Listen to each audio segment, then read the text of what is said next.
लब कुशाई की भी तहजीब हुआ करती है।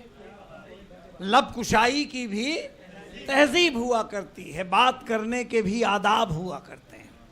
दोस्तों, आरिफ आज़मी साहब से मैं गुजारिश करता हूं, बहुत पुख्ता शायरी करते हैं और असीर उम्मीदी साहब के आस्थाने से इनकी वाबस्तगी है। न कसरे मीर से बाहर हो ए उरूसे गज़ल, जदीद लहजा तुझे बेलिबास कर देगा। जनाब आरिफ।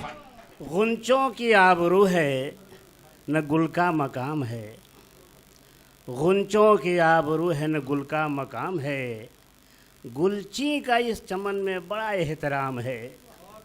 कैसी चमन पे आज मुसीबत है आ पड़ी, हर शख्स की ज़बान पे सहरा का नाम है, हर शख्स की ज़बान पे सहरा का नाम है। नज़्म के सिर्फ 2 बंद सुनाऊंगा। ऐ निगहबाने चमन तुझको खबर है कि नहीं, ऐ निगहबाने चमन तुझको खबर है कि नहीं, फूल मुरझाए हैं कलियों पे नज़र है कि नहीं, किसी मज़लूम की आहों में असर है कि नहीं, अहले गुलशन को गमे नफ़ो ज़रर है कि नहीं। लोग कहते हैं गुलिस्तां में बहार आई है, मेरे दिल पे तो वही गम की घटा छाई है, मेरे दिल पे तो वही।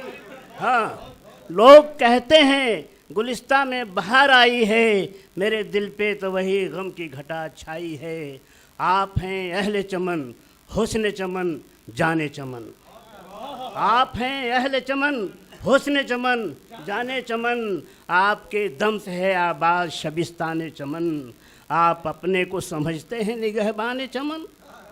कौन कहता है हमको नहीं अरमाने चमन, हमने हर हाल में इस देश की सेवा की है, वक्त आने पर कहाँ जान की परवाह की है, वक्त आने पर कहाँ जान की परवाह की है। मादरे हिंद तुझे मिट के संवारा किसने, तेरी तहजीब का हर नक्श उभारा किसने, तुझको चढ़ चढ़ कर सलीबों पर पुकारा किसने, रंग ये तेरी जवानी का निखारा किसने, फिर भी हमसे ये गिला है कि वफादार नहीं। अरे हम वफादार नहीं, कोई भी दिलदार नहीं।